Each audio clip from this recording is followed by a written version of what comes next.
A ciência na filosofia antiga. A ciência tem seu início antes de qualquer narração histórica, pois quando os primeiros habitantes criaram técnicas para caçar, colher seu alimento, fazer o fogo, fazer suas casas, já estavam criando técnicas. Ou outras palavras, estavam fazendo ciência. Ao longo do tempo surgiram estudiosos dedicados à observação da natureza e para a compreensão dos fenômenos observáveis. Nascia a ciência como conhecemos hoje. Mas o que é ciência?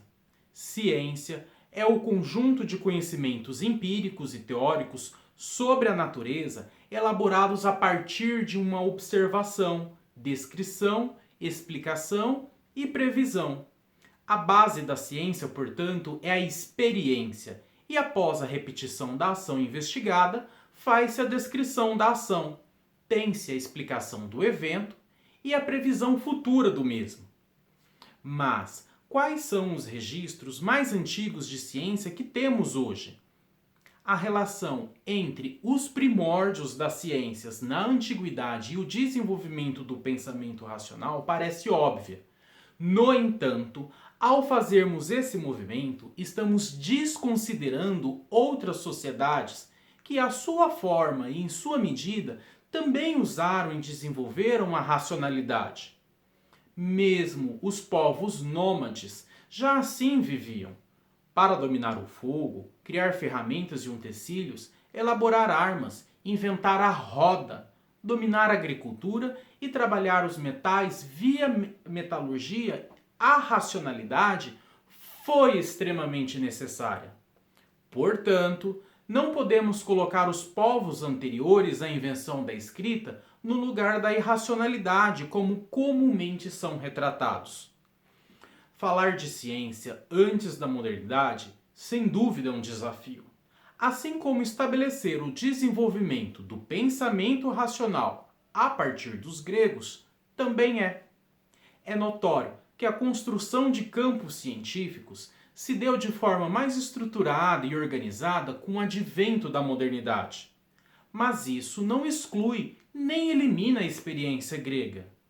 Na experiência grega, com a ciência, temos os primeiros filósofos, denominados de pré-socráticos ou filósofos da natureza. O nome dos pioneiros está por todos os livros. Você já ouviu falar ou leu sobre o princípio de Arquimedes, o teorema de Pitágoras, Tales de Mileto e os primeiros estudiosos sobre o átomo, que foram os gregos Leucipo e Demócrito. Esses filósofos da antiguidade clássica, principalmente na Grécia, romperam com as explicações míticas sobre a origem do homem, do mundo e do universo, e começaram a buscar na própria natureza elemento ou elementos que seriam a arché, ou seja, a substância que originaria tudo. No entanto, foi na Grécia Antiga que o pensamento científico emergiu, especialmente a partir da filosofia como forma de refletir e se colocar no mundo. Foi também nesse período que se desenvolveu o sistema de provas científicas, baseando a prática e estabelecendo por isso o início da ciência no mundo ocidental. Isso significa que o pensamento racional, as explicações sobre a vida, passaram a ser pautadas também pela razão. Não significou o abandono das crenças nos mitos e no sistema de religiosidade, mas sim a coexistência no mundo da crença nos mitos e deuses e no mundo da razão. Portanto, a filosofia sempre, desde sua origem, se construiu a partir de questionamentos que buscavam entender a ciência das coisas, do mundo e do ser. Por isso, a filosofia e a ciência foram assuntos intrínsecos por muito tempo.